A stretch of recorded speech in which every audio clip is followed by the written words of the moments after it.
कर जियो तो ऐसे जियो सारी सृष्टि का प्राण बन जाओ। मेरे साथियों, यही तो जीवन है। बाकी अपने लिए जी पाए तो क्या जीवन है? और सारी दुनिया यही तो करती चली आई है, सिर्फ अपने लिए जीना सीखी है। मेरे साथियों, आज आपने यह प्रचार सुना होगा, मौन साधना का कार्यक्रम लोधी धर्मशाला में कुइया रोड पर होने जा रहा है। निश्चित समय 6:50 से 7:05 यही सुनते चले आ रहे हैं। इसका तात्पर्य क्या है? मौन साधना क्या है? मौन साधना के बारे में शायद किसी को ठीक से पता ही नहीं। सारी दुनिया भजन पूजन करती है, कोई पाठ करती है हनुमान जी का, कोई देवी जी का, कोई किसी का, कोई किसी का, सब कोई भजन पूजन करते हैं। ऐसा नहीं है कि नहीं करते, काफी हद तक लोग भजन पूजन किया करते हैं। कुछ लोग अगरबत्ती लगा के काम चला देते हैं, जिसे कहते हैं शॉर्टकट पूजा। थोड़े से समय का भगवान कौन कहता है हमारा भजन करो, जो बन गया तो कर लिया। इस तरीके से लोगों ने अपनी धारणाएं बना रखी। तबकि रामायण में कहा है, एक घड़ी आधी घड़ी आधे में पुण्यात, तुलसी संगत साध्वी हरे को टपरा। आधा घंटा, 1 घंटा, आधा घंटा नहीं तो आधे में पुण्यात, यानी 15 मिनट तो कीजिए मौन साधना। यदि 15 मिनट ही नहीं कर पाए तो क्या करोगे? सोचिए और विचारिए।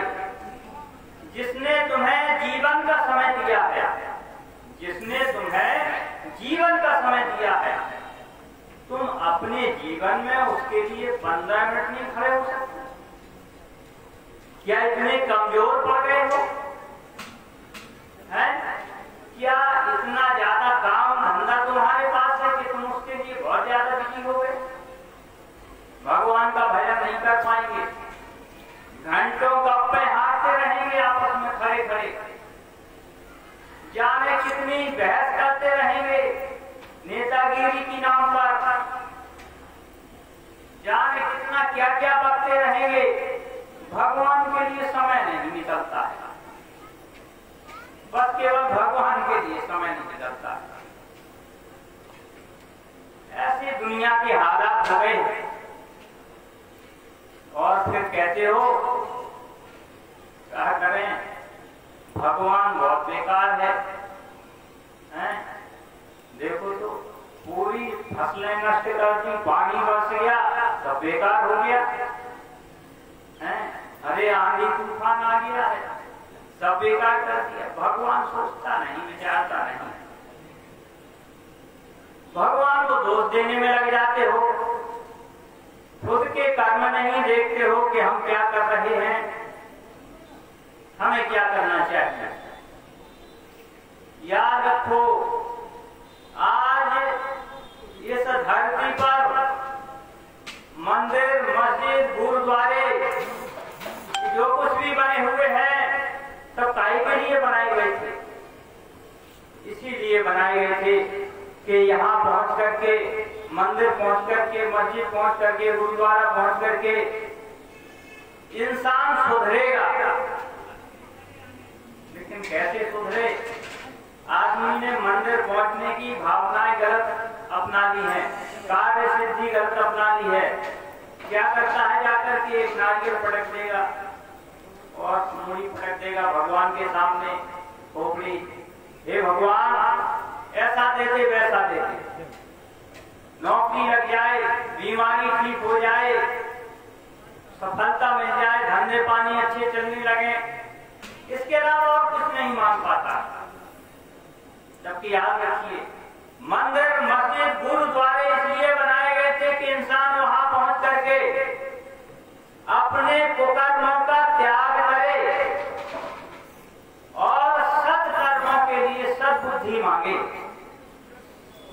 हे भगवान, अभी तक जो मैंने किया, अभी तक जो मैंने किया, अच्छा बुरा उसका त्याग करता हूं।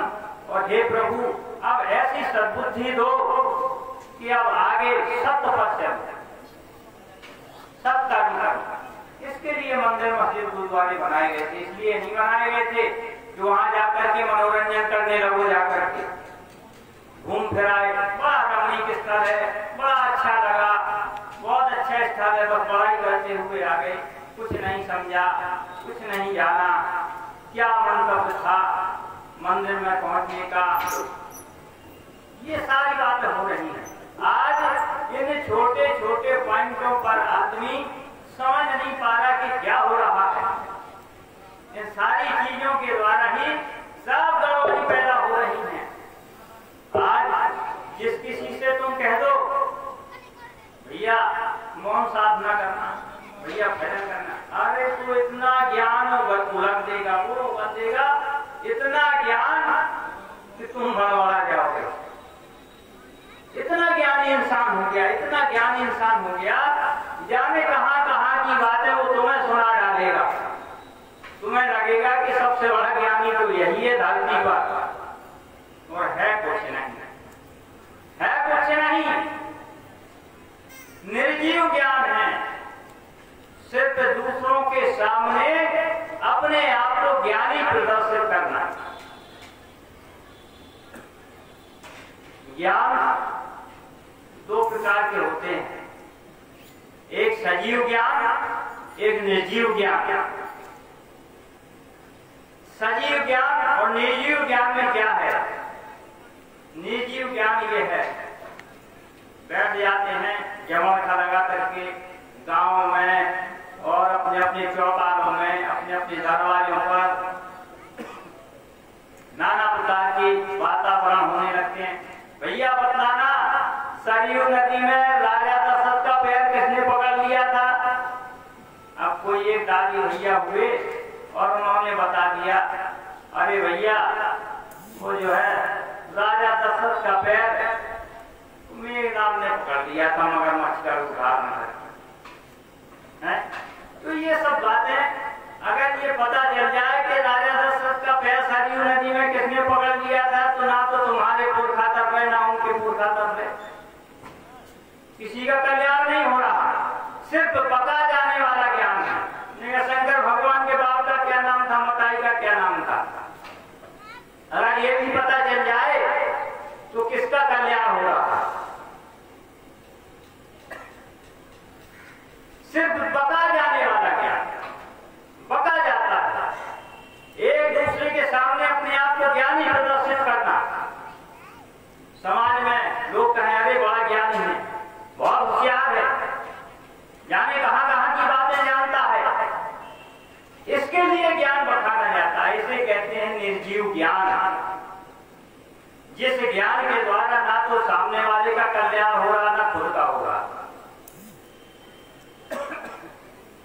और अब सजीव ज्ञान, सजीव ज्ञान उसे कहते हैं जिस ज्ञान के द्वारा जहां इंसान बैठ जाए, सभी को समझाए कि आओ भैया आत्मसमर्पण करो, साधना करो, दूसरों का कल्याण करो। और यदि तुमने अपने जीवन में कुछ ही साधक बना दिए, कुछ ही साधक, तो यदि उनका हृदय परिवर्तन हो गया तो ना जाने कितने लोगों को वो साधक बना देंगे। ऐसे बढ़ता हुआ यह धार्मिक कार्य बहुत आगे बढ़ जाता है। मेरे साथियों, मौन साधना में सबसे अच्छी बात क्या है? आत्मसमर्पण किया जाता है। अभी तक आप अपने अपने भजन पूजनों में आत्मसमर्पण नहीं करते चले आए, अनभिज्ञ हैं इससे। आत्मसमर्पण किसे कहते हैं ये भी नहीं जानते। अभी तक जैसे तुम पाप कर्म करते हो वैसे ही जो है ज्यों के त्यों करते रहते हो और भजन पूजन करते रहते हो। भजन पूजन भी करते रहते हो और पाप भी करते रहते हो। इसके द्वारा क्या होता है, तुम जहां के तहां बने रहते हो, आगे नहीं बढ़ पाते हो। जैसे एक नौका नदी में डाली और उसकी रस्सी खूंटी से बांधी, शाम को बांधी और रात भर चप्पू चलाते रहे, रस्सी खोलना भूल गई, रस्सी नहीं खोल पाए नौका की, खूंटे से बंधी रही, रात भर चप्पू चलाते रहे। सुबह देखा क्यों भैया कहाँ पहुंच गए, जब देखा उधर जहाँ के तहाँ है उसी पार पर। नाव तो रात भर थे, चप्पू चलाते रहे, नाव जहाँ की तहाँ है। अरे देखा क्यों, क्या हुआ, अरे रस्सी खोलना भूल गए, रस्सी नहीं खोल पाए। इसी प्रकार से तुम्हारा भजन पूजन नमाज दुआ तपस्या पूजा पाठ सब व्यर्थ चले जाते हैं। इसी तरीके से तुम्हारी मेहनत बेकार चली जाया करती है। जैसे नौका की रस्सी ना खोल पाना और पूजा में साधना में तपस्या में आत्मसमर्पण सम्मिलित ना करना। मेरे साथियों, अब आत्मसमर्पण क्या हो रहा है, आत्मसमर्पण समझ में नहीं आ रहा होगा। देखिए, हम मौन साधना में जिस समय खड़े होते हैं 6:50 से, तो हम सबसे पहले आत्मसमर्पण किया करते 7 मिनट कि कल शाम से और आज शाम तक 24 घंटे में हमने क्या किया, अच्छा बुरा।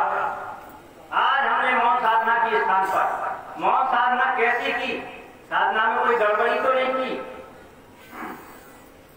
इसके उपरांत फिर साधना उपरांत बाहर निकले, क्या किया, कहां बैठे, कहां उठे, किससे क्या बोले, किसको गाली बकी, किससे प्रेम से बोले, क्या खाया क्या पिया, कामकाज किया, रात में सोए स्वप्न आए, स्वप्न कैसे आए, अच्छे आए या बुरे आए। इसको हम कहते हैं आत्मसमर्पण। मन और शरीर के द्वारा जो कुछ तुमसे हो गया, अच्छा बुरा, उन सभी कार्यों का सिंहावलोकन करना, अपने भगवान को, अपने इष्ट देव को, जिसको इष्ट मानते हो, राम को, कृष्ण को, ईशा मूसा को, महावीर इत्यादि, देवी मैया को, गणेश जी को, जिसको मानते हो, उन्हीं के नाम पर साधना करनी है और उन्हीं के नाम पर खड़े होकर के आत्मसमर्पण नित्य करना है। नित्य आत्मसमर्पण करने से क्या होगा कि जो तुमने बुरे कार्य किए हैं अब उनमें से त्यागन करना है कि हे प्रभु मुझसे ये कार्य गलत हो गए। इकट्ठे नहीं त्याग सकते हो, रोजाना का एक कार्य त्यागिए, रोजाना का एक कार्य त्यागिए जो भगवान को सुनाने में अच्छा नहीं लगता है, ईश्वर को सुनाने में जो अच्छा नहीं लगता है, उसका त्यागन कीजिए। जब रोजाना एक कार्य त्यागोगे तो एक दिन क्या होगा, निर्मल मन सोई जन मन पावा मोहि कपट छल क्षेत्र न भावा। निर्मल मन बनाने की क्रिया आज धरती पर नहीं है। निर्मल मन केवल मौन साधना के द्वारा बनाया जा सकता है, आत्मसमर्पण के द्वारा बनाया जा सकता है। भगवान के समक्ष खड़े होकर के निर्मल मन बनाओ और रोजाना अपने कार्य समर्पित करो और रोजाना बुरे कार्यों का त्यागन करो। एक घड़े में गंदा पानी भरा हो और उसमें अच्छा डालना प्रारंभ कर दीजिए, अच्छा पानी डालते जाइए, बुरा पानी जो गंदा पानी है वो निकलता जाएगा और अच्छा पानी भरता जाएगा। तो एक दिन ऐसे ही तुम्हारे अंदर परिवर्तन होता जाता है, मानव के अंदर परिवर्तन होता जाता है, बुरे कार्यों का निकास होता है, बाहर निकलते हैं सब बुरे कार्य और अच्छे तरीके से तुम्हारी साधना पूर्ण होती है मेरे साथियों। नहीं तो आज धरती पर जाने कितने भजन पूजन चल रहे हैं, बिना आत्मसमर्पण के सब बेकार है। एकदम जो है जिस प्रकार से जमीन में झाड़ू लगाई जाती है, अपने कमरों में झाड़ू लगाई जाती है, सब जगह झाड़ू लगाई जाती है। मकान में क्यों झाड़ू लगाते हो? इसलिए कि सफाई रहे। मकानों में, अपने कमरों में झाड़ू लगाते हो क्यों? इसलिए कि सफाई रहे। क्या अपने अंतःकरण में कभी झाड़ू लगाई? अपने हृदय रूपी कमरे में कभी झाड़ू लगाई? इस पर तो विचार ही नहीं जाता दुनिया का कि अपने अंतःकरण में कभी झाड़ू लगाई, नहीं लगा पाई, याद ही नहीं रहती है। 2 अगरबत्ती लगाई, घुमाई और चल गई। जय हो भगवान, जय हो भगवान, तुम्हें सब कुछ जाना, हम कुछ नहीं जानते। अरे भगवान तो सब कुछ जाना है, तुम भी तो कुछ जानो यार। तुम्हारी क्या जिम्मेदारियां हैं? भगवान ने तुम्हें अब इतना बड़ा कर दिया है, तुम इतने बड़े हो गए हो, परम पिता की तुम संतान कहलाते हो। परम पिता की संतान कहलाने लायक तो बन जाओ, नहीं तो राक्षस की संतान कहलाओ। अच्छे कर्म करो। अब देखिए, जो भी भजन पूजन दुनिया वाले करते हैं और जो मौन साधना वाले करते हैं, इसका भी निरीक्षण देखिए आप। जो दुनिया वाले भजन पूजन करते हैं और जो मौन साधना वाले भजन करते हैं, साधना करते हैं, इसका भी दूध का दूध, पानी का पानी अलग बताया दे रहा है। जो भजन पूजन तपस्या कैसी भी करते हैं, आप हनुमान जी का पाठ पढ़ते हैं, घंटों पढ़ते हैं, 2-2 घंटे पढ़ते हैं, लेकिन सिर्फ अपने लिए पढ़ते हैं, ना कि दुनिया के लिए, सिर्फ अपने लिए। तुम अपने परिवार में ही सुख शांति नहीं ला पाते हो। मैंने देखा है, तुम अपने परिवार में ही सुख शांति नहीं ला पाते हो। जिंदगी निकल गई, जीवन निकल गया तुम्हारा पूजा पाठ करते करते, तुम एक नहीं हो पाई। तुमने अपने बाल बच्चों को नहीं सुधार पाया, अपने बाल बच्चों में संस्कार नहीं डाल पाई अच्छे। बस केवल तुम लगे रहे अपना हनुमान चालीसा पढ़ने, लगे रहे हनुमान चालीसा पढ़ने। लेकिन मौन साधना में ऐसा नहीं होता है। मौन साधना दूसरों के लिए भी बनाई गई है कि हम करेंगे और कई लोगों को कराएंगे, अकेले नहीं करते हैं। ये प्रचार प्रसार किस लिए किया गया है? कि सारी दुनिया को लाभ मिले, मोहल्ला वासियों को लाभ मिले साधना का। और ऐसी साधना करना सीखना जिसमें आत्मसमर्पण होता है। वैसी पूजा तो जिंदगी तुम्हारी गुजर गई, कुछ नहीं कर पाए। बिना आत्मसमर्पण वाली पूजा से तुम्हारा जीवन नहीं बदलना है। जीवन भर करते रहना, जीवन भर करते रहना, कुछ नहीं होने वाला है।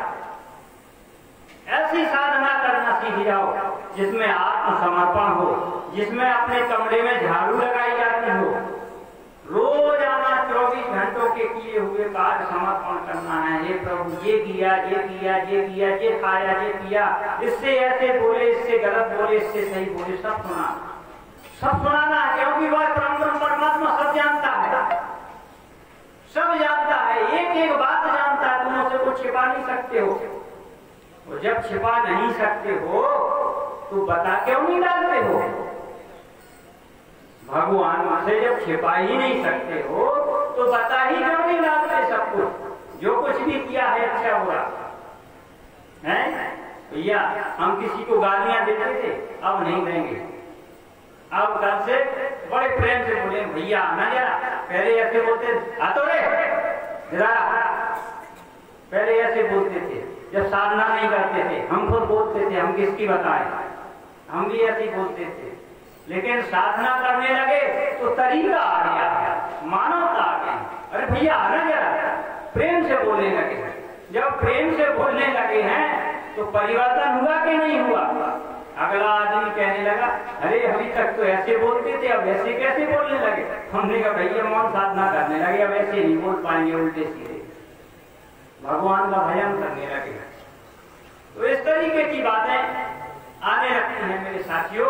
अपने आप बदलाव आता चला जाता, आता निखार आता चला जाता। जैसे तुम एक बर्तन रोजाना मानते हो, कोई बर्तन डला हुआ पुराना बर्तन तुम्हें मिल गया, उसमें दागे दाग लगे हुए, दागे दाग लगे हुए, और उसको रोजाना मांझना प्रारंभ कर दो। मिट्टी से मांझो, साबुन से मांझो, जो कुछ से मांझो, यदि रोजाना मांझना प्रारंभ करोगे तो वो चमकने लगता है, तो दाग उसके चले जाते हैं, चमकने लगता है।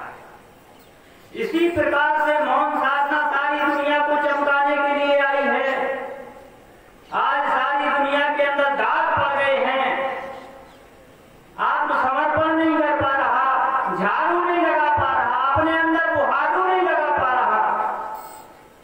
इसलिए मौन साधना धरती पर आई झाड़ू लगवाने के लिए कि अज्ञानो, अज्ञानी मूर्ख बालको समझ जाओ, ये धरती सातन की हो जा रही है, अब तो चेत जाओ, अपने अंदर झाड़ू लगाना प्रारंभ कर दो, ताकि सारी दुनिया समझ जाए, समझ जाए, सारी दुनिया का हृदय परिवर्तन हो जाए, हृदय बदल जाए, तो सब कुछ अच्छा हो जाए। तो मैं कह रहा था कि मौन साधना और अन्न भजन में क्या अंतर है? अन्न भजन में केवल तुम भजन करते हो, तुम बहुत अच्छा भजन करते हो, बड़ी ईमानदारी से करते हो, तो तुम्हारा अकेला कल्याण हो जाएगा, तुम मनुष्य देवता बन जाओगे, इतना हो जाएगा। तुम बहुत अच्छा भजन करते हो, बहुत अच्छा चालीसा पढ़ते हो, बहुत ईमानदारी से चलते हो, तुम्हारा अकेला कल्याण हो जाएगा, बस तुम मनुष्य देवता बन जाओगे, इतना हो सकता है। और दूसरों का कुछ नहीं कर पाओगे, क्योंकि तुम अकेले बदल जाओगे, बस और कुछ नहीं। तुम अपने परिवार को नहीं बदल पाओगे, क्योंकि तुम किसी से कहते नहीं कि तुम भी बेटा आओ हनुमान चालीसा पढ़ो, तुम भी आओ, तुम भी पढ़ो, तुम भी आओ, तुम भी पढ़ो, किसी से नहीं कहते हो, बस अपने लगे रहते हो भजन पूजन। मौन साधना में हम दूसरों को बतलाते हैं, भैया आओ ऐसे साधना करो, प्रयास करते हैं, अपना किराया खर्च लगा के जाते हैं, अपना खाना पीना भी बांध के जाते हैं।